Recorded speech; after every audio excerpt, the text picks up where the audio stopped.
तीर्थेश्वरा विगत काल चतुर्थ केस्मिन् संदीक्षिता बहुल संख्यक भूमिनाथैः जानन्नपि त्वमगमो नहि खेद में को वाचयमो द्विदश वर्षमभिर्विरत्य।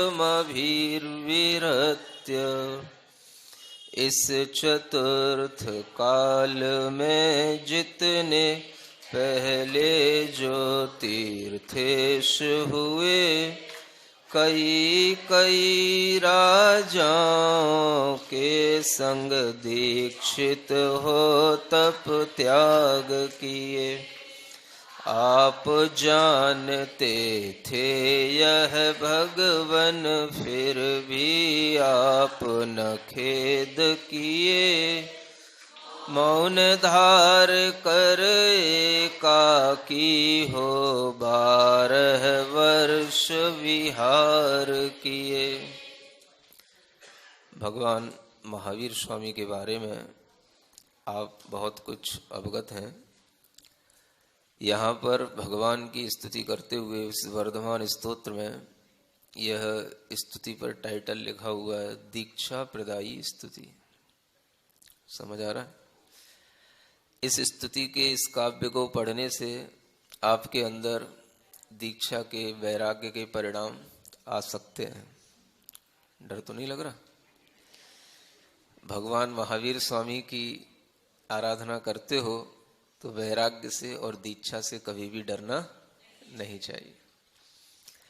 जब हम भगवान महावीर स्वामी के बारे में यह जान लेते हैं कि भगवान ने जब दीक्षा ली तो उस समय पर उनके साथ कोई भी राजा दीक्षित नहीं हुआ। सभी तीर्थंकरों के साथ में ऐसा हुआ है कि जब उन्होंने दीक्षा ली तो उनके साथ में अन्य अनेक राजाओं ने दीक्षा ली, लेकिन भगवान महावीर स्वामी के साथ में कोई भी राजा ने दीक्षा नहीं ली। दीक्षा लेने के बाद में भगवान अकेले ही विहार किए। आप जानते हैं कि भगवान की उम्र 72 वर्ष की थी और उस 72 वर्ष की उम्र में उन्होंने 30 वर्ष की उम्र में गृह त्याग करके तप धारण किया था। 12 वर्ष तक उन्होंने जगह जगह पर विहार करते हुए मुनि भेष में, दिगंबर भेष में उन्होंने अपनी ध्यान साधना के माध्यम से अपनी आत्मा की आराधना की। केवल ज्ञान की प्राप्ति जब तक न हो जाए तब तक वह मौन रहकर ही विहार करते हैं। 12 वर्ष तक वो मौन रहे हैं। 42 वर्ष की उम्र में लगभग उन्हें केवल ज्ञान की प्राप्ति हुई है और फिर उस केवल ज्ञान की प्राप्ति होने के बाद में उनके दिव्य उपदेश हुए और उस दिव्य उपदेश के साथ भी उनका विहार होता है। और जितनी भी उम्र अब बची रह गई है उस पूरी उम्र में उनका वह धर्मोपदेश देते हुए जगह जगह पर समव शरण की सभाएं लगते हुए उनका विहार चलता है। तत्व के ज्ञान को लोगों तक पहुंचाते हुए वो अहिंसा की प्रभावना करते हुए अपने पूरे उम्र भर अत्यधिक धर्म की प्रभावना करते हैं। धीरे धीरे वह समय आता है जब उनका वह उम्र पूरी होने को होती है। जब उम्र समाप्ति की ओर होती है, आयु कर्म जितना व्यक्ति लेकर के आता है उतना ही जीता है। जो भगवान बनने की प्रक्रिया पर निकला है उसने भी भगवत सत्ता को प्राप्त करने के लिए जितनी उम्र पाई है उतनी ही उम्र जिएगा, उससे ज्यादा वो जी नहीं सकता। कर्म सिद्धांत भी साथ में चल रहा है, जीव का अपना पुरुषार्थ भी साथ में चल रहा है, पराश्रितता भी साथ में चल रही है और स्वाधीनता का भाव भी साथ में चल रहा है। यह अनेकांत दर्शन के माध्यम से आप देखोगे कि जीव धीरे धीरे स्वतंत्र होता है तो अपनी स्वतंत्रता का भान धीरे धीरे करके, पुरुषार्थ धीरे धीरे करके उसके अंदर वह स्वाधीनता आती जाती है, लेकिन जो पराधीनता के कारण है वो अरिहंत अवस्था में भी बने रहते हैं। शरीर है, आयु है, जिसके माध्यम से वह पराश्रितता है, पराधीनता है, कर्म का उदय है, वह भी एक पराधीनता है, क्योंकि जितने कर्म का, जब तक आयु कर्म का उदय रहेगा तब तक ही हम शरीर के साथ विहार कर पाएंगे। और जब अंत का समय आता है, आयु पूर्ण होने को होती है, जो 72 वर्ष की आयु है, वह भी आप ये जाने कि उनकी वो आयु 72 वर्ष की भी पूर्ण नहीं थी। 71 वर्ष 3 महीने और 25 दिन की उनकी आयु थी। समझ आ रहा है? 72 तो हम कह देते हैं, लेकिन वो जब अच्छे ढंग से उसको काउंट किया जाता है तो उसकी वह जो संख्या है वह आयु वर्षों में 71 वर्ष 3 महीने और 25 दिन ही निकल करके आती है। समझ आ रहा है? तीर्थंकर पार्श्वनाथ भगवान का काल चल रहा होता है और उस काल में इन तीर्थंकर वर्धमान का जन्म होता है। काल तो पिछले तीर्थंकर का चल रहा है और पिछले तीर्थंकर का काल केवल 250 वर्ष का काल है, और उसी 250 वर्ष के काल में इनकी आयु भी गर्भित है। अगले तीर्थंकर का समय काल तब प्रारंभ होता है जब वह केवल ज्ञान को प्राप्त करने के बाद में प्रथम दिव्य देशना देते हैं, जिसे हम वीर शासन जयंती के नाम से मनाते हैं। वह प्रथम तीर्थंकर, वह प्रथम दिन होता है जब वह तीर्थ की प्रवृत्ति करते हैं, और वह वीर शासन जयंती के माध्यम से वह दिन मनाया जाता है जो आपने चातुर्मास के प्रारंभ में मनाया है। इस चातुर्मास में आपने कई उत्सव देखे होंगे, और चातुर्मास के समय पर सभी लोग इस प्रकार के उत्सव देखा करते हैं। जब चातुर्मास का प्रारंभ होता है, ये वीर शासन जयंती प्रारंभ होती है। ये बहुत महत्वपूर्ण तिथि है जिसे हर व्यक्ति पर एक ध्यान देने की जरूरत है। वीर शासन जयंती होने के बाद में एक पर्व आता है तीर्थंकर पार्श्वनाथ का निर्वाण दिवस का पर्व। उसके बाद में फिर रक्षाबंधन का पर्व आता है, उसके बाद में पर्युषण का पर्व आता है, और उसके बाद में फिर यह दीपावली का पर्व आता है। ये सभी पर्व आते रहते हैं, और इन सब पर्वों के साथ में आप एक आध्यात्मिक वातावरण निर्मित करते हुए भगवान का आराधना करते रहते हैं, और ये सब ज्ञान आपको बना रहता है। आप इस ज्ञान के साथ में अपना जीवन आगे बढ़ाते रहते हैं। यह ध्यान रखें कि जब भगवान तीर्थंकर के लिए आयु पूर्ण होने को होती है तो उस समय पर वह अपना समौ शरण भी त्याग देते हैं। जिस समौ शरण के माध्यम से वह दिव्य देशना देते हैं, 12 सभाएं लगती हैं, उस समौ शरण का भी त्याग किया जाता है। वह नियम ले लेते हैं, अब हमें उपदेश नहीं देना है। उनके अंतरंग में यह परिणति आ जाती है, यह भाव उत्पन्न हो जाता है कि अब हमारी वाणी नहीं होगी, अब हमें उपदेश नहीं देना है, और वे इसका त्याग करके, समौ शरण का त्याग करके प्रतिमा योग धारण कर लेते हैं, अर्थात एक स्थान पर ही विराजमान हो जाते हैं, और तब तक विराजमान रहते हैं जब तक कि उन्हें मोक्ष की प्राप्ति न हो जाए। समझ आ रहा है? कुछ आचार्यों के द्वारा लिखे हुए प्रमाणिक ज्ञान की ओर भी हमारा ध्यान जाना चाहिए। आचार्यों ने हमें इतना सम्यक ज्ञान दिया है कि हर एक तीर्थंकर के साथ क्या घटित हुआ है यह हमें स्पष्ट रूप से बताया। भगवान आदिनाथ जब अपना समौशरण त्याग करते हैं तो उन्हें 14 दिन के बाद में मोक्ष की प्राप्ति होती है। भगवान महावीर स्वामी जब अपना समवसरण त्याग करते हैं तो उन्हें 2 दिन के बाद मोक्ष की प्राप्ति होती है, और अन्य जितने भी बीच के तीर्थंकर हैं वो जब समवसरण त्याग करते हैं तो उन्हें 1 महीना लगता है। 1 महीने तक वह एक ही स्थान पर बैठे हुए ध्यान करते हैं, तब उन्हें मोक्ष की प्राप्ति होती है। ये प्रक्रिया योग निरोध की प्रक्रिया कहलाती है। यानी जो मन वचन काय के 3 योग हैं, इन योगों को भी रोकना अब बाकी रह जाता है, क्योंकि केवल ज्ञान प्राप्त होने पर आत्मा तो अनंत ज्ञान अनंत सुख से संपन्न हो गया, लेकिन जो शरीर है उस शरीर में जो योग की क्रिया चल रही है, अर्थात काय और वाणी और जो द्रव्य मन का सद्भाव है, उसके कारण से भी जो पुद्गल वर्गणाएं ग्रहण करने में आती हैं, उनको भी रोकने का एक पुरुषार्थ किया जाता है, एक ध्यान किया जाता है। 4 प्रकार के शुक्ल ध्यान होते हैं।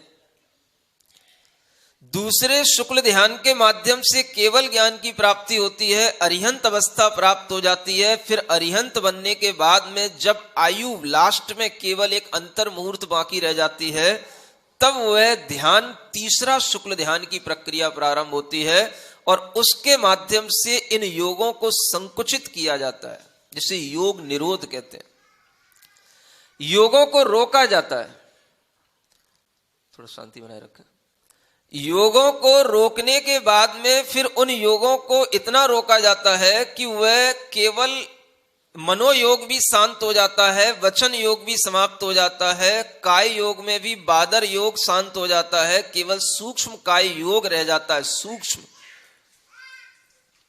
और उस काय योग के साथ में यह प्रक्रिया प्रारंभ होती है ध्यान की, जो आयु के अंतिम क्षणों में हो रही होती है। अब आप विचार करें कि जब भगवान महावीर स्वामी ने अपना ये योग निरोध का कार्य प्रारंभ किया तो उस समय पर उनकी आयु के कितने दिन बाकी थे?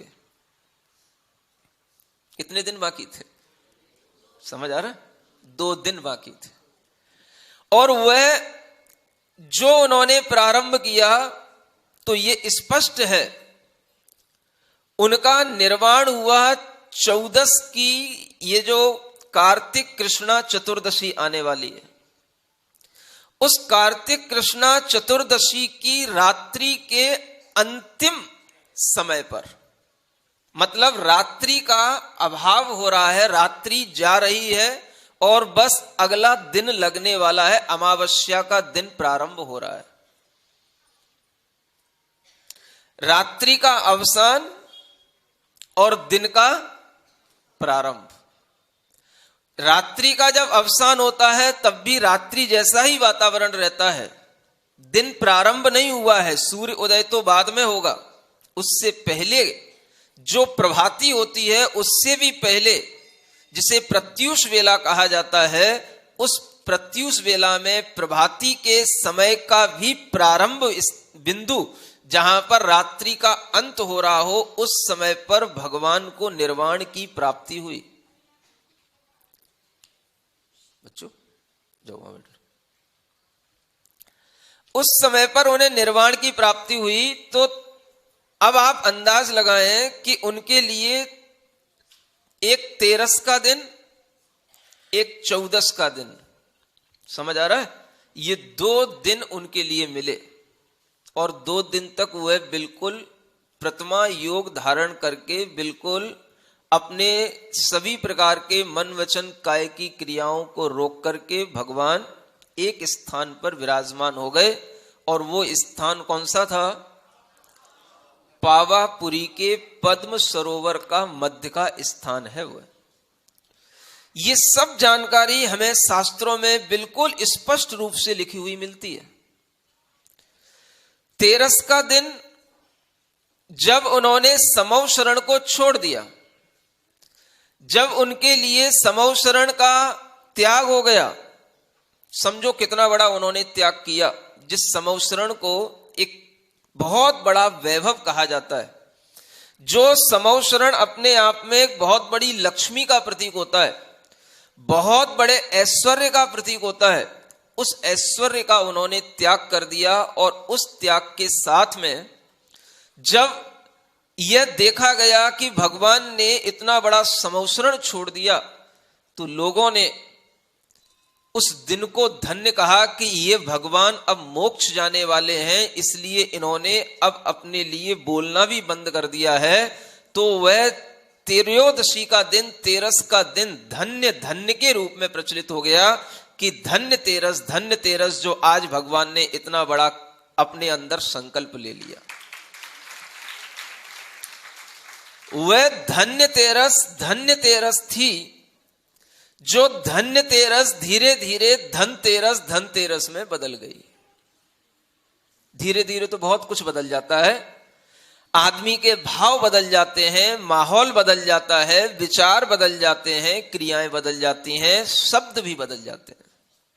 वो धीरे धीरे धन्य तेरस से धनतेरस हो गया। जब ये धनतेरस हुई, उसके बाद में चतुर्दशी आई। उस चतुर्दशी को जब भगवान को निर्वाण की प्राप्ति हुई, तो शास्त्रों में उल्लेख है कि इस चतुर्दशी की ख्याति, इस चतुर्दशी की मान्यता निर्वाण चतुर्दशी के रूप में मनाई जाती थी। ये निर्वाण चतुर्दशी के रूप में ख्यात हुई लोक में, शास्त्रों में लिखा है। ये वो निर्वाण चतुर्दशी, जब चतुर्दशी का वह रात्रि का अंतिम भाग, भगवान को निर्वाण की प्राप्ति हुई, मोक्ष की प्राप्ति हुई, और उस समय पर ही भगवान के निर्वाण हो जाने के बाद में देव लोगों के द्वारा उस निर्वाण कल्याणक के अवसर पर देव लोगों के द्वारा पूजा की जाती है। वह निर्वाण कल्याणक मनाया जाता है, और देव लोगों ने उस समय पर ये इस तरीके से अद्भुत पूजा की कि चूंकि वह रात्रि का समय था, अमावस का प्रारंभ हो रहा है, चतुर्दशी का अवसान हुआ है, कृष्ण पक्ष चल रहा है, रात्रि घनघोर रहती है। आप विचार करें, देवों ने उस समय पर, उस रात्रि के समय पर ही इतनी प्रकाश किया, इतना प्रकाश किया कि लोगों ने कहा कि भाई ये इतने प्रकाश की आवश्यकता क्या पड़ गई। तो देवों ने कहा, भगवान इस अंधकार की रात्रि में गए हैं, लेकिन हमें प्रकाश दे करके गए हैं, इसलिए हमें प्रकाश का उत्सव मनाना है। अब ये तीर्थंकर भगवान का बताया हुआ रास्ता, उनका बताया हुआ ज्ञान, ये अहिंसा का मार्ग, ये सारा का सारा अब इस प्रकाश के माध्यम से ही सूचित होगा कि अभी भी हम अंधकार में नहीं है। भगवान भले ही चले गए, लेकिन हमें बहुत बड़ा ज्ञान दे करके गए हैं। वो ज्ञान का प्रकाश हमें अगर दिखाना है तो हम इन दीपकों के माध्यम से दिखा सकते हैं।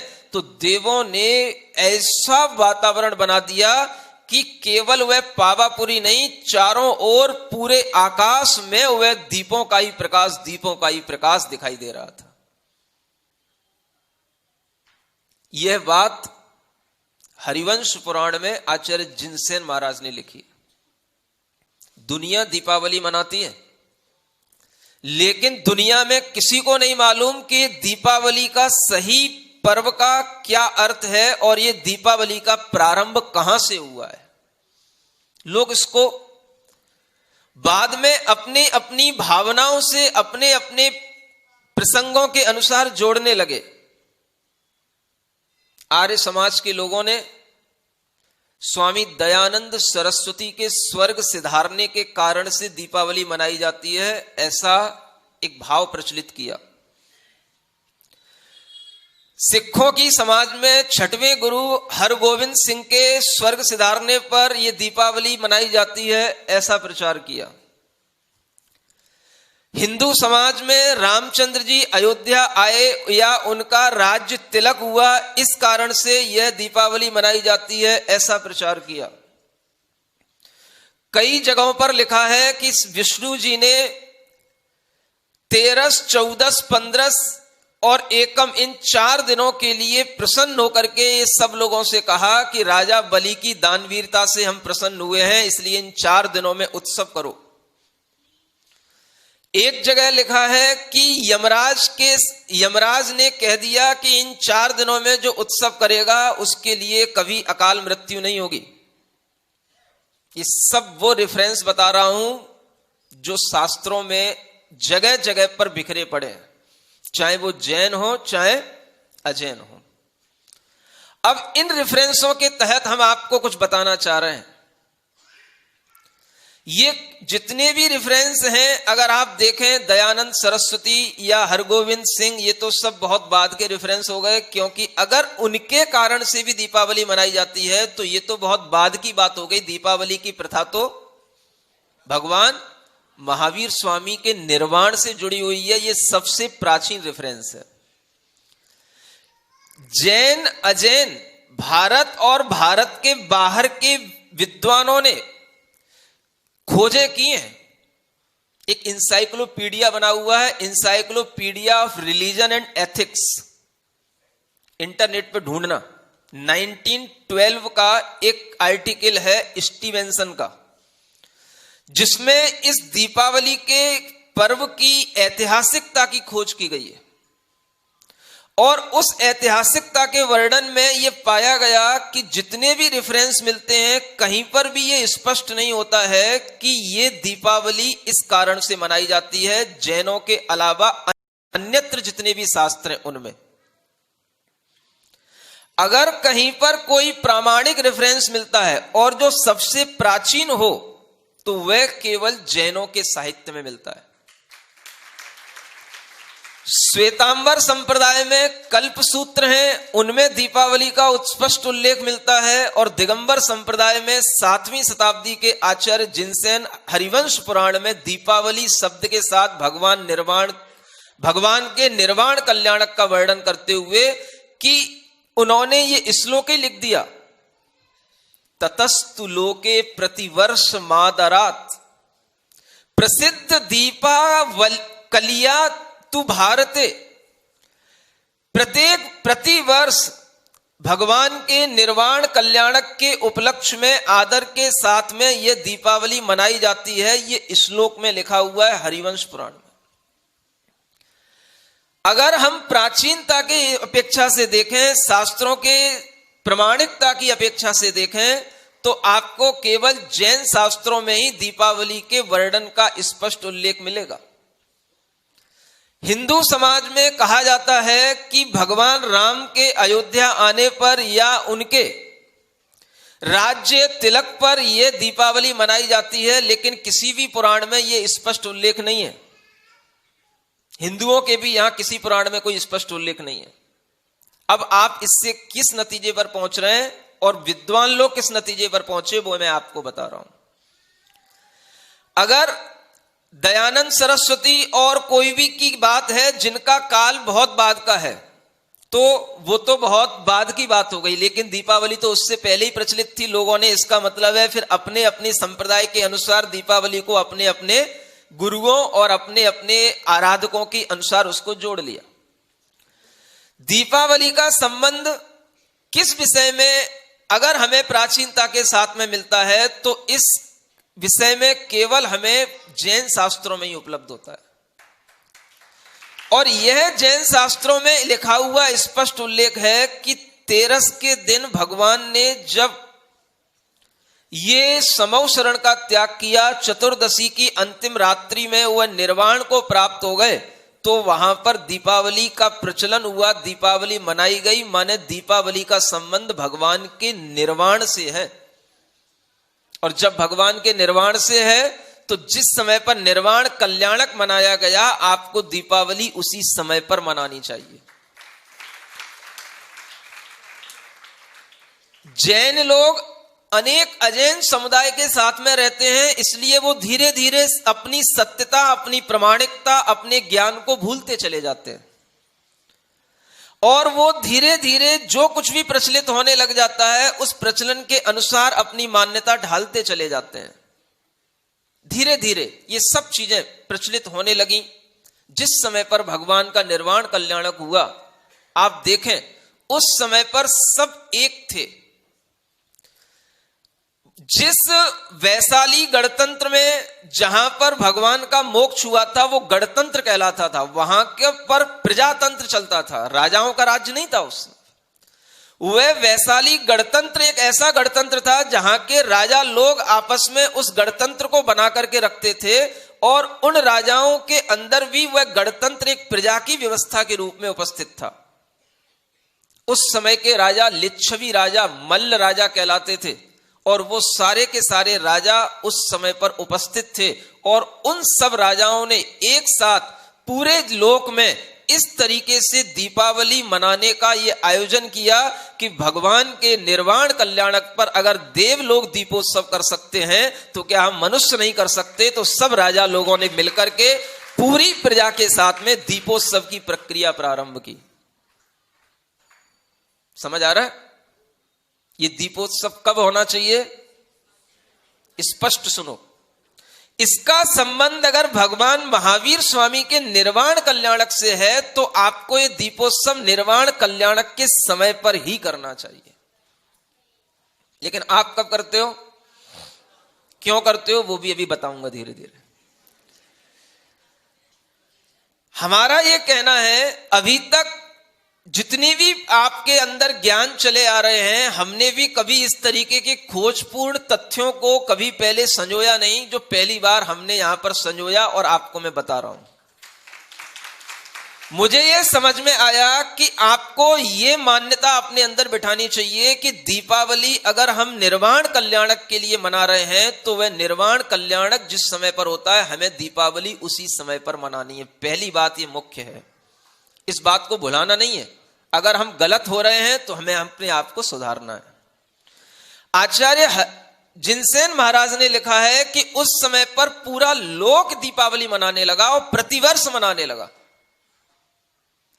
जिनेन्द्र निर्वाण विभूति भक्ति भाक, ऐसा लिखा उन्होंने। माने जिनेन्द्र भगवान की निर्वाण की वैभव के भक्ति के वशीभूत होकर के यह लोक दीपावली मनाता है। और यह सब विद्वानों ने स्वीकार किया है कि जितना स्पष्ट उल्लेख जैन शास्त्र में दीपावली का ऐतिहासिक रूप में उपलब्ध होता है और वह सही परंपरा के रूप में उपलब्ध होता है, उतना स्पष्ट उल्लेख हमें किसी भी जैनों के अलावा अन्य शास्त्रों में उपलब्ध नहीं हुआ।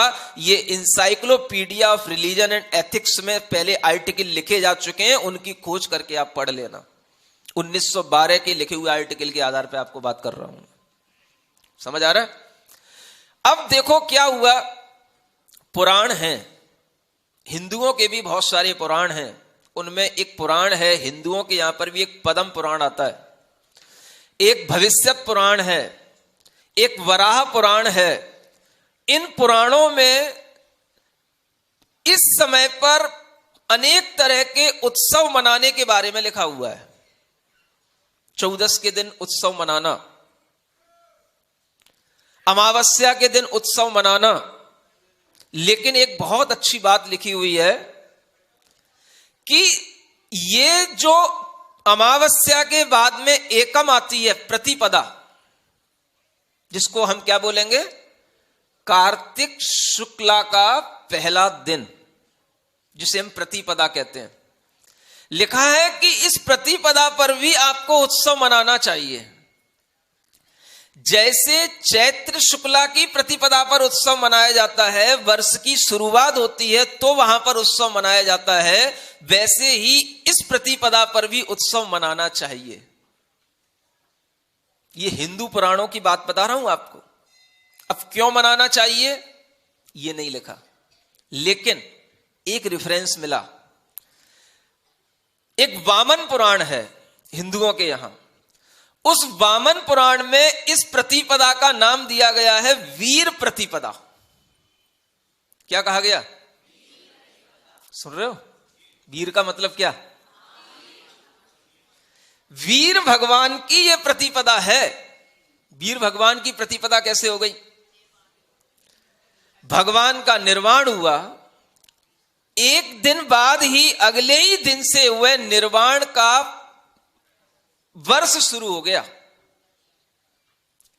भगवान की वह वीर निर्वाण संवत प्रारंभ हो गई और उस समय पर जितने भी गणराज्य थे, जितने भी गणतंत्र थे, सभी ने एक मत से इस वीर निर्वाण संवत को स्वीकार करके इस वीर निर्वाण संवत को मान्यता दी। और सबसे पहले अगर इस विश्व के अंदर कोई भी आज प्राचीन संवत उपलब्ध है तो वो वीर निर्वाण संवत उपलब्ध है। संवत जानते हो? बहुत सारी संवत है। वीर निर्वाण संवत है, विक्रम संवत है, शक संवत है, हिजरी संवत है, तनिक तरह बहुत सारे समुदाय की अलग अलग संवतें हैं। लेकिन सब संवतों में सबसे प्राचीन संवत है वो वीर निर्वाण संवत है। कि कुछ भी ज्ञान शायद आप लोगों को नहीं है, इसीलिए चलता फिरता कभी भी आदमी कुछ भी बोल देता है। भगवान महावीर स्वामी कब हुए थे? अभी 200-400 वर्ष पहले हुए होंगे। समझ आ रहा है? और एक जैन आदमी भी सुन लेता है और सुन करके कुछ कह नहीं पाता है, क्योंकि नॉलेज तो कुछ है ही नहीं। जो इतिहास प्रसिद्ध चीजें हैं, जो इतिहास में कोई डाउट नहीं है भगवान महावीर स्वामी के समय को लेकर के, ईसा से 527 वर्ष पहले भगवान महावीर स्वामी का निर्माण हुआ है। आज अगर हम ईसा संवत भी मानते हैं तो वो भी भगवान महावीर स्वामी के निर्माण के 500 वर्ष की बाद की है। सबसे प्राचीन संवत है वीर निर्वाण संवत। समझ आ रहा है? और ये संवत इतने महत्व की थी उस समय पर, सब लोगों ने इस संवत को माना। भगवान महावीर स्वामी के समय पर ब्राह्मण, क्षत्रिय, वैश्य, शूद्र चारों वर्णों के लोग एक साथ भगवान महावीर स्वामी को मानते थे। उनकी अहिंसा से हर व्यक्ति प्रभावित था और उनके उल्लास में, उनके आनंद में हर व्यक्ति ने अपना आनंद मनाया। कोई भेदभाव नहीं था, बड़ा सौहार्द का वातावरण था। और ये वो दिन थे जब ये 4 दिनों का ये पर्व मनाया जाता था। तेरस, चौदस, अमावस और एकम, ये 4 दिन के पर्वों को मनाने की भी परंपराओं का उल्लेख इतिहास में मिलता है। लोग इसको अलग अलग तरीके से मनाते रहे, धीरे धीरे परिवर्तन होते रहे, अपनी अपनी मान्यताएं बनती गईं। लोग अलग अलग तरीके से अपनी अपनी मान्यताएं बनाते गए। तेरस की मान्यता भी अलग तरीके से बन गई। चौदस की मान्यता भी शास्त्रों में अनेक जगह पर यक्ष रात्रि के नाम से जानी जाती है। कहीं पर सुख रात्रि के नाम से लिखी है कि 14 की रात्रि में क्या करना। ऐसा लगता है कि बहुत सारे भूत पिशाच आक्रमण करते हैं, इसलिए भगवान की आराधना करना। ये 14 की रात्रि में विशेष रूप से टोने टुटके दूर करने के लिए 14 की रात्रि अनेक अनेक जगह पर मनाई जाती है। हम दूसरी और कल्चर की बात कर रहे हैं। गुजरात में, दक्षिण में, उत्तर भारत में अलग अलग जगह पर ये दीपावली मनाने के अलग अलग प्रयोजन हैं।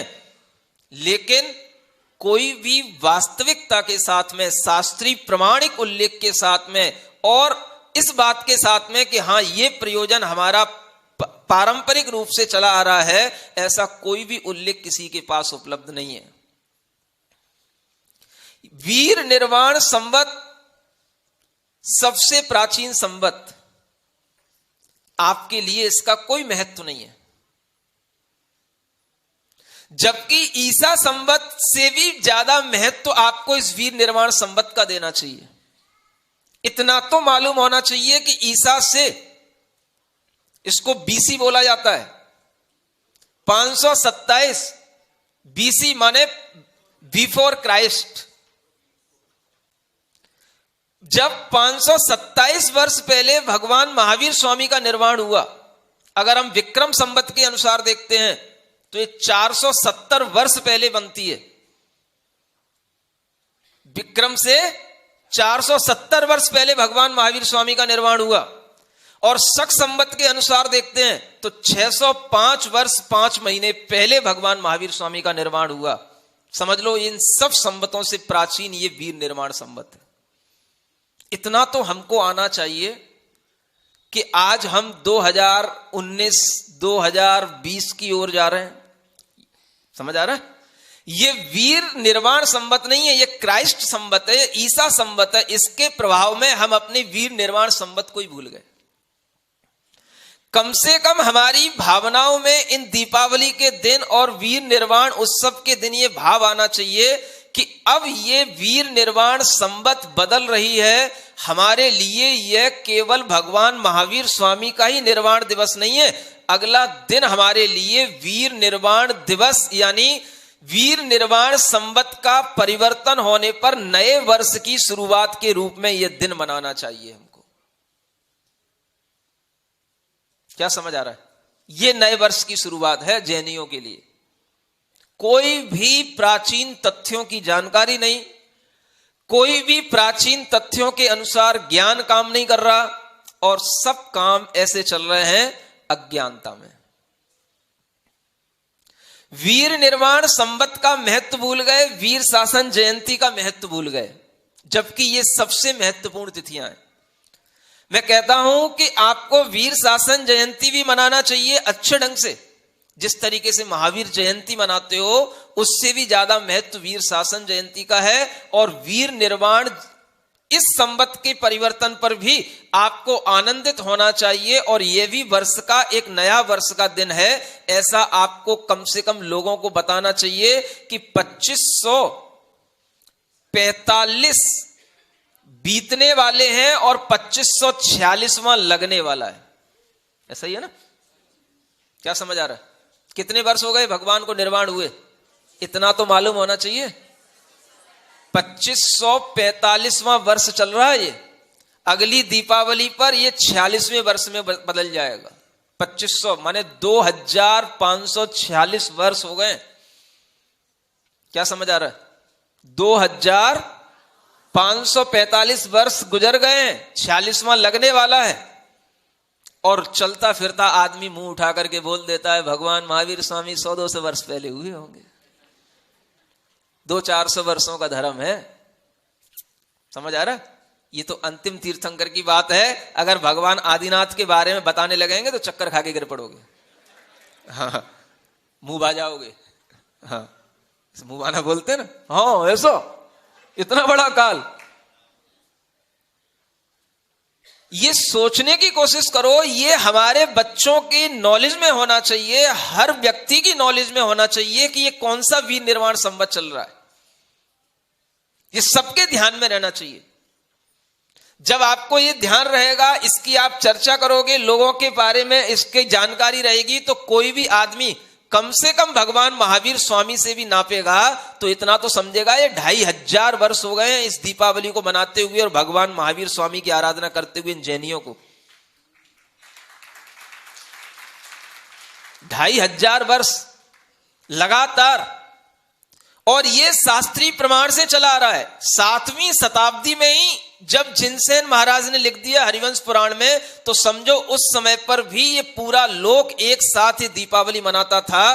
धीरे धीरे ये विभाजन होते चले गए, परंपराएं अलग होती चली गई। लोगों के अंदर जब ज्ञान नहीं रहता तो अपने अनुसार वह कुछ भी करने लग जाते हैं। तो तेरस में क्या करते हैं लोग? अब आप बताओ हमको, आप क्या करते हो तेरस को? महाराज नए नए बर्तन लाते हैं घर में खरीद कर, और वो भी स्टील के बर्तन लाते हैं चमकते हुए बढ़िया शाइनिंग वाले, उस पर अपना नाम लिखवाते हैं खुदवा करके बढ़िया। ऐसे ही होता है ना। अब ये क्या प्रयोजन है नए बर्तन लाने का? पुराना बर्तन छोड़ करके नए बर्तन को लाने से आपको क्या मिलेगा? नए बर्तन को लाने की परंपरा के पीछे क्या प्रयोजन है? कुछ नया धारण करने का भाव है। देखो, प्रतीक जो थे वो प्रतीक रह गए। नया पात्र, नई कोई भावना, नया कुछ हम अपने घर में लाएं, नई चीज को अगर हम लाएंगे तो वह नए के प्रतीक के रूप में आप उस दिन बर्तनों को खरीदने लग गए। और भगवान ने क्या किया था नया? उन्होंने एक नई शुरुआत की थी कि अब मुझे मोक्ष जाने का बिल्कुल निकट समय आ गया है। अब मुझे नए सिद्ध गति की तैयारी करना है तो उसके लिए उन्होंने उस तेरस के दिन सब कुछ छोड़ा था और वह धन्य तेरस हो गई थी। आज आप उस धन्य तेरस को केवल बस नए बर्तन खरीदने के रूप में मना रहे हो। समझ आ रहा है? अब हम आगे बढ़ते हैं। एक छोटी दीपावली होती है, एक बड़ी दीपावली होती है। छोटी कब आती है भाई, आप ही बताओ हमें। कब आती है? 14 को। 14 के दिन है जब ये छोटी दीपावली आती है तो लोगों के मन में एक भाव आता है कि कुछ दिए जलाकर के वो पहले घर के अंदर कुछ छोटे दिए लेते हैं और कुछ बड़े दिए लेते हैं। बड़ा दिया एक होता है, छोटे दिए उसके साथ में कई सारे रहते हैं। समझ आ रहा है? तो छोटे दिए तो जो इतनी भी हमने एक थाली में जलाए वो सब अपने घर के बाहर रख दिए और बड़ा दिया लेकर के घर के अंदर ले आए और उसको रात भर जलने देते हैं। समझ आ रहा है? आ रहा है ना? क्यों जलने देते हैं? आपको मालूम है क्यों जलने देते हैं? अब वो मालूम है, जब मालूम पड़ गया कि 14 की रात्रि को दूसरे दिन सुबह को भगवान का निर्वाण होना है तो पहले से ही तैयारी कर लेते हैं। एक दीपक बड़ा घर के अंदर जला करके रखते हैं, रात भर जलना चाहिए। और वह दीपक के साथ साथ वह भावना जुड़ी हुई है कि अगले दिन जब भगवान का निर्वाण होगा तो हम सुबह सबसे पहले उठ करके अच्छे अच्छे कपड़े पहन करके बहुत जल्दी से नहा धो करके भगवान के मंदिर में जाकर के उनकी पूजा करेंगे और वहां पर हम निर्वाण लाडू चढ़ाएंगे और फिर वहीं पर हम अपने दीपकों को लेकर के सबसे पहला दीपक हम मंदिर में रख करके आएंगे। उसके बाद में हम अपने घर में आकर के दीपक जलाएंगे। ऐसे होता है। उस 14 की रात्रि को, एक तो मैंने आपको बताया निर्वाण 14 बोला जाता है। समझ आ रहा है? ये ऐतिहासिक उल्लेख बता रहा हूं जो आज तक मैंने कहीं नहीं बताए, पहली बार ही आपको बता रहा हूं और पहली बार ही दुनिया सुन रही। इसको निर्वाण 14 के रूप में भी जाना जाता है, इसको यम 14 के रूप में भी जाना जाता है। किसके रूप में? लोगों ने इसको यम 14 से यमराज से जोड़ लिया। समझ आ रहा है? किसी को यमराज के साथ साथ डर लग गया और दूसरे भूत प्रेतों का तो उनने उससे जोड़ लिया, तो वो टोना टुटके के रूप में जुड़ गया कि भाई इस दिन क्या करना, भगवान की आराधना करना, विष्णु जी की आराधना करना, ताकि जो है टोने टुटकों के अपन बचे रहें। जबकि यम 14 का मतलब क्या है? यम माने यम को धारण करने वाले वह भगवान महावीर स्वामी, जो पंच यम बोले जाते हैं, पंच महाव्रत, उसको धारण करने वाले वह भगवान महावीर स्वामी का वह यम का अंतिम दिन है जब वह इन महाव्रतों के फल को प्राप्त करके निर्वाण को प्राप्त हो जाएंगे। इसलिए उसका नाम है यम 14 या निर्वाण 14। लेकिन इससे भी पहले एक चीज और आप लोग करते थे, वो बता नहीं रहे हो। कई जगहों पर एक टेसू की प्रथा चलती है, या नहीं है? या नहीं है? कहां पे? दशहरे पे? अरे नहीं भाई, अरे टेसू भी आता है। अरे तो फिर अलग अलग जगहों पर अलग अलग आता होगा। मैंने तो खुद करा है, बता रहा हूं आपको। उसको भी तेरस के दिन लाया जाता है। और थोड़ा सा आगे बढ़ना, मथुरा की तरफ, आगरा की, फिरोजाबाद की तरफ बढ़ना तो आपको पता पड़ेगा। समझ आ रहा है?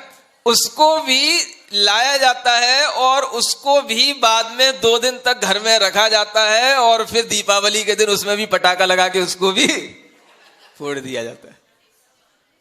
समझ आ रहा है? अब ये प्रथाएं तमाम चल रही हैं, लेकिन आपको ये देखना है कि इसमें क्या सच्चाई है और हमें किस सच्चाई से जुड़ना है। समझ आ रहा है? 13 का दिन, 14 का दिन आपके लिए छोटी दीपावली के रूप में क्यों है, ये आपको समझ में आ गया। अगला दिन अमावस्या का जब प्रारंभ होगा तो उस दिन आपको सुबह सुबह, माने सुबह हो नहीं पाए, होनी तो रात ही चाहिए। आपको ये नहीं देखना है कि हम सुबह सुबह भगवान की लाडू कैसे चढ़ाएंगे, हम भगवान की पूजा कैसे करेंगे, हम भगवान का अभिषेक कैसे करेंगे, हम तो रात में कुछ करते ही नहीं है। इस तरीके की अगर विचारधारा रखोगे तो तुम सबसे महाअज्ञानी कहलाओगे। जब देवलोग भगवान की पूजा करने आ रहे हैं तो उस अवसर पर आपको ये नहीं देखना है कि अब हमें जब दिन हो जाएगा तब हम पानी लाएंगे, तब हम भगवान का अभिषेक करेंगे, तब पूजा करेंगे। नहीं, हमें उसी समय पर करना है जिस समय पर यह कार्य देवों ने किया था, और जिस समय पर जो काम करने का है वो अगर उसी समय पर किया जाएगा तो फलीभूत होगा, नहीं तो तुम्हारा ज्ञान ही तुम्हारा अज्ञान के रूप में सामने आ जाएगा। समझ आ रहा है? ये मुझे अच्छी तरीके से ध्यान है कि उस दिन साल में एक ही दिन होता है जब सुबह सुबह जल्दी नहा धो करके और अच्छे अच्छे कपड़े पहन करके मंदिर आया जाता है। नहीं, यहां नहीं होता है? नहीं होता? देर से नहीं करना, इस बार तो आपको जल्दी करना है। और पूरे मेरठ में सबसे पहले लाडू यहीं पे चढ़ना चाहिए और सबको मैसेज देना है कि यहां पर सुबह, समझ आ रहा है? हाँ, सुबह होने से पहले लाडू चढ़ेगा और अच्छे ढंग से विधिवत तरीके से चढ़ेगा। जब भगवान महावीर स्वामी का निर्वाण हुआ है तो भगवान महावीर स्वामी का जो स्तोत्र है, वर्धमान स्तोत्र, उसका पाठ करके जिस समय पर उसमें जो भगवान महावीर स्वामी के निर्वाण का काव्य आएगा, उसी काव्य के साथ में वह निर्वाण कांड पढ़ करके वह लाडू चढ़ाया जाएगा। और यही सबको करना चाहिए। हमें भगवान की स्तुति के साथ में यह प्रक्रिया प्रारंभ करनी चाहिए। जब इस तरीके से आप सुबह कर लेंगे तो हम कहते हैं आपका निर्वाण कल्याण मनाना, दीपावली मनाना सार्थक हो गया। दीपावली आपको सुबह ही मनानी है और दीपावली मनाने का प्रयोजन सुबह का ही है। सुबह, बस कितनी बार बोलूं? सुबह हो नहीं पाए, सुबह जाए उससे पहले रात्रि समाप्त हो नहीं पाए, उसके बीच में आपको मानना है। जो भी समझ में आए सो करो। नहीं, सुबह होने से पहले आपकी लाडू चढ़ने के बाद आपको बाहर उजाला दिखना चाहिए। बाद में, उससे पहले लाडू चढ़ जाना चाहिए। समझ आ रहा है? अगर आप 5:30 बजे भी चढ़ाओगे तो भी अंधेरा रहता है। सुबह 5:30 बजे, 4 बजे नहीं। हाँ, समझ आ रहा है? और 15 मिनट बाद 5:45 पे आप देखोगे बिल्कुल उजाला हो जाता है, उजाला होने लग जाता है। और भी 5:30 से 5:45 तक भी चढ़ाओगे तो भी चलेगा, लेकिन हल्के अंधकार में चढ़ना चाहिए। तब आप समझ में आएगा कि आप टाइम मिला रहे हो। समझ आ रहा है? ये आपको ध्यान में रखना है और हर व्यक्ति को इसी तरीके के भाव में आना है। पुरानी पंडिताई नहीं दिखाना कि मैं रात में पूजन नहीं करता, कि मैं रात में अभिषेक नहीं करता।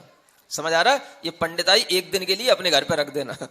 भगवान का कल्याणक हो रहा है, देवलोग निर्वाण मनाने आ रहे हैं, तुम अपनी पंडिताई दिखा रहे हो। एक दिन अगर हम कुछ परंपरा से हटकर के भी करते हैं तो कोई दोष नहीं होता है। समझ आ रहा है? ये भी अपने दिमाग से निकाल देना। अवसरों पर अवसर पाकर के काम करना चाहिए, है ना? जब जैसा अवसर आता है हमें उस अवसर के अनुसार भी अपना भाव बनाना चाहिए, उसी के अनुसार काम करना चाहिए।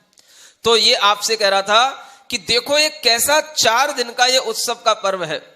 13, 14 अमावस्या और एकम। अब अमावस्या के दिन शाम के समय पर क्या हुआ? एक और प्रसंग जुड़ गया। मुख्य प्रसंग तो भगवान महावीर स्वामी के निर्वाण से है, लेकिन एक और प्रसंग जुड़ गया। क्या करें? उत्सवों की परंपरा आपके यहां चलती है, सब लोगों के अंदर उल्लास पर उल्लास बढ़ता चला जाता है और आपके पुण्य से एक बढ़कर के अवसर आते चले जाते हैं कि आप हमेशा ऐसे ही उल्लसित रहें, आनंदित रहें, हमेशा मिठाइयां खाते रहें, मिठाइयां बांटते रहें और आपस में मिलजुल करके ऐसे ही सौहार्द का वातावरण बनाए रखें। ऐसे उत्सव आने का यह एक बहुत बड़ा प्रयोजन होता है और यही प्रयोजन पहले चलता था।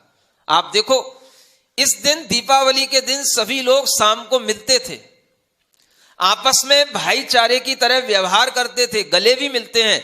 और ये एक ऐसा माहौल बन जाता है जब हर कोई व्यक्ति अपने बैर भाव को, वैमनस्यता को भूल करके सबके घर में आता है, जाता है, खुद भी अपने घर में आएगा तो भी उसको भी मिठाइयां खिलाएगा, और किसी के घर में जाएगा तो वहां पर भी खा के आएगा।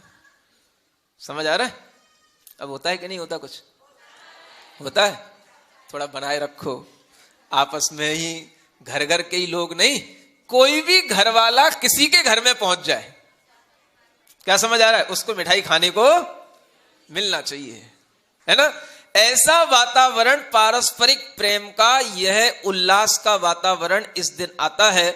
और जब अमावस्या की शाम हुई तो एक प्रसंग और जुड़ गया कि उस दिन जो भगवान महावीर स्वामी के प्रमुख प्रथम गणधर थे, इंद्रभूति गौतम गणधर कहलाते हैं, उनका शाम को ज्ञान कल्याणक हो गया, यानी उन्हें केवल ज्ञान की प्राप्ति हो गई। तो उस केवल ज्ञान की प्राप्ति करने के लिए देव लोग पुनः उस केवल ज्ञान की पूजा करने के लिए आए। तो उस दिन शाम को फिर देवों का आगमन हो गया, तो फिर लोगों के लिए उल्लास का वातावरण हो गया। तो लोगों ने कहा आज तो हमने सुबह भी दीपावली मनाई और अब हम शाम को भी दीपावली मनाएंगे, आज का दिन हमारे लिए बहुत ही पवित्र है। समझ आ रहा है? तो सुबह भी अंधेरे में दीपावली मनी और शाम को भी अंधेरे में दीपावली मनी। कितना बढ़िया दिन है। अब क्या दिन रहा, प्रसंग क्या रहा? गणधर का केवल ज्ञान की प्राप्ति होना। समझ आ रहा है? अब देखो, वो तो केवल ज्ञान हो गया, कुछ समय तक लोगों के दिमाग में बातें रहीं, 100-200 वर्ष तक। उसके बाद में धीरे धीरे आदमी जब ज्ञान से हटता चला जाता है तो अपनी बस केवल परंपराएं रह जाती हैं और उसी में वो ढलता चला जाता है। अब आप शाम को क्या करते हो? क्या होता है घरों में? देखो सुनो क्या होता है। अब करना भूल गए हो तो याद करना, तुम्हारी नानी ने, दादी ने, मामी ने कुछ किया हो तो देखना, है ना। एक गोबर से रचना की जाती है हर घर में और उसमें बड़े खांचे बनाए जाते हैं। सुनो तो, अरे भाई तुम नहीं करते हो तो किसी घर में जाके देख लेना, आज भी अजैनों में ये परंपरा प्रचलित है। समझ आ रहा है? ये क्यों है ये भी तो ज्ञान रखो। एक रचना की जाती है गोल चक्र बना करके, उसमें खांचे बनाए जाते हैं। समझ आ रहा है? और वो खांचे किसका प्रतीक है जानते हो? वो समौ शरण का प्रतीक है, वो गोल रचना। उसमें 12 खांचे बनते हैं, 12 सभा का प्रतीक है। और फिर इन दिनों में शक्कर के कुछ खिलौने आते हैं। समझ आ रहा है? उसमें कुछ भी बनाते हैं, वो हाथी, घोड़ा, मनुष्य, कुछ भी बना सकते हैं वो। समझ आ रहा है? उन खिलौनों को भी उस खांचे में रखा जाता है। जो होता है वो सुनो, देखो प्रतीक क्या है उसका। ये क्या मतलब है कि समौ शरण में त्रियंश भी रहते हैं, मनुष्य भी रहते हैं। इन सबका प्रतीक वो परंपरा चली आ रही, आज भी अजैनों में मनाई जा रही। जैन लोगों में वो कम हो गई, कोई बात नहीं। सुन रहे हो? अब देखो बीच में एक और चीज रखी जाती है जिसको घरंडी बोलते हैं। हाँ, वो घटड़ी जो कुछ भी हो तुम्हारी भाषा, वो भगवान, वो जो केवल ज्ञान को प्राप्त हुए गणधर परमेष्ठी है, वो उनका प्रतीक है। समझ आ रहा है? और उन्हीं गणधर को गणधर भी कहा जाता है और गणेश भी कहा जाता है। गण के जो ईश हैं उन्हें गणेश कहा जाता है। समझ आ रहा है? तो गणेश जी को उस दिन, इंद्रभूति गणेश जी को उस दिन केवल ज्ञान रूपी लक्ष्मी की प्राप्ति हुई। समझ आ रहा है? तो वह गणेश जी की भी और लक्ष्मी जी की भी अलग अलग तरीके से पूजा और उनकी भी फोटो रख करके लोग अपनी मान्यता में वह पूजा प्रतिष्ठा करने लगे। प्रतीक क्या है? गणेश माने गणधर परमेष्ठी को, लक्ष्मी माने केवल ज्ञान की लक्ष्मी प्राप्त हुई। समझ आ रहा है? ये भारत हमेशा से आध्यात्मिक वातावरण का एक भारत रहा है, लेकिन धीरे धीरे हमारे प्रलोभनों ने इस आध्यात्मिक भाव को भुला दिया और हम अपने उसी भौतिक भाव पर आ गए, लौकिक भाव पर आ गए, तो हमें बस धन की इच्छा रह गई। समझ आ रहा है? लेकिन वो नहीं रहा। ज्ञान लक्ष्मी घनाश्लेष प्रभुवानंदन नंदितम।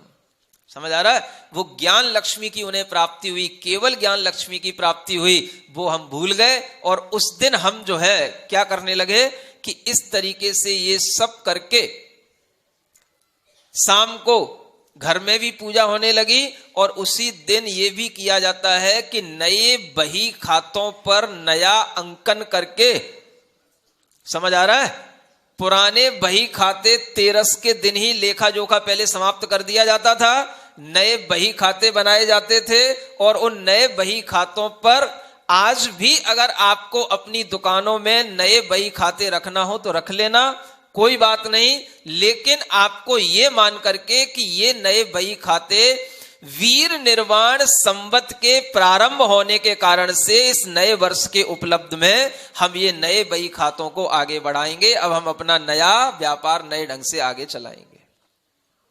समझ आ रहा है? और उन बही खातों पर यही लिखा जाता है श्री महावीराय नमः, एक तरफ लिख लेना। अभी बनते कि नहीं बही खाते? है? अच्छी कोई रोली से या पीले रंग से, है ना, उस उंगली से, उस रंग से जो है श्री महावीराय नमः और श्री केवल ज्ञान लक्ष्मी नमः। समझ आ रहा है? ऐसा करके ओम बना करके उस बही खाते की शुरुआत करके आप अपने दुकान पर भी दीपावली को इस ढंग से मना सकते हो कि वहां पर भी दीपक ले जा करके, वहां पर भी जिनवाणी रख करके और थोड़ी सी वहां पर जिनवाणी का अर्घ चढ़ा करके, केवल ज्ञान का अर्घ चढ़ा करके आप अपनी दुकान पर दीपावली मना सकते हो। समझ आ रहा है? कोई आपको अलग से अन्य किसी भी फोटो की कोई जरूरत नहीं है।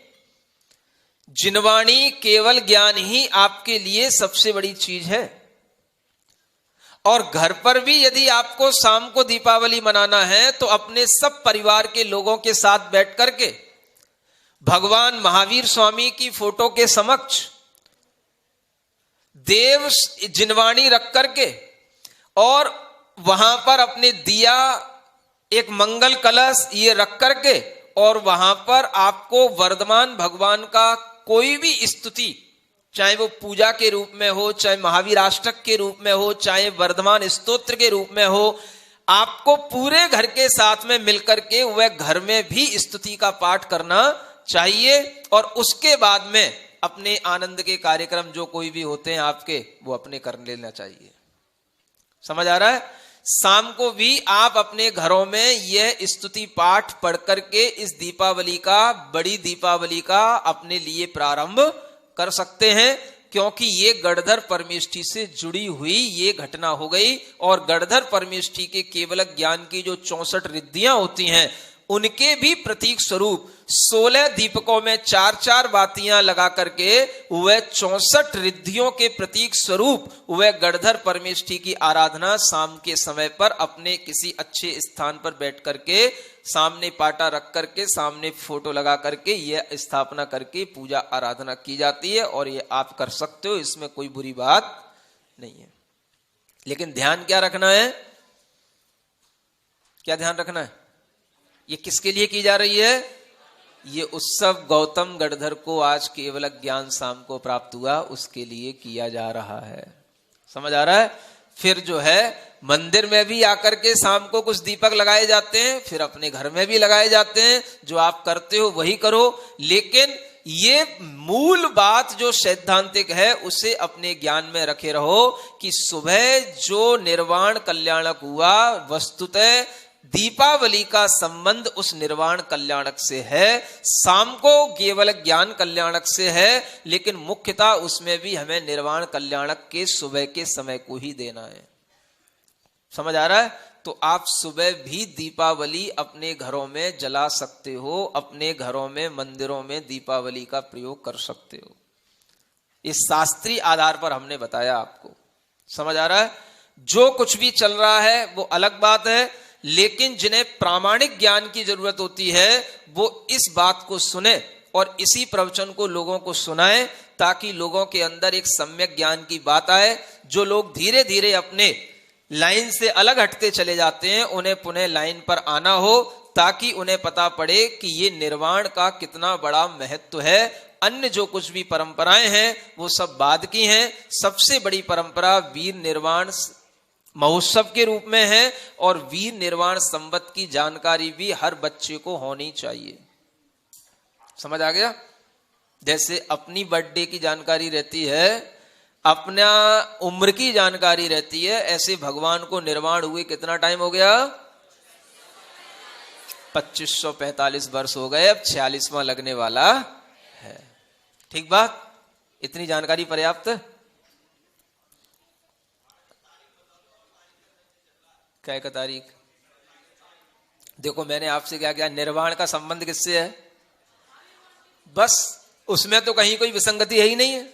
बाकी जो आपको करना है वो आप किसी भी टाइम पर कर सकते हो, और वह निर्वाण का संबत उसी दिन है, तो आपको उसी दिन जो है अमावस के सुबह, जो आपके लिए कौन सी तारीख पड़ रही है? 28 की सुबह, जो आपके लिए दीपावली मनाने का भाव है, उसमें कहीं कोई विसंगति नहीं है। दीपावली उसी को समझो, यही हमारे लिए मुख्य दीपावली है। और शाम को जो है वो आपके लिए गणधर परमेष्ठी के ज्ञान कल्याणक स्वरूप है। उसे भी आप अपने घरों में मना सकते हो, अपनी दुकानों में भी मना सकते हो, कोई बाधा की बात नहीं। समझ आ गया? चलो आज के लिए इतना ही पर्याप्त है। बोलो महावीर भगवान की।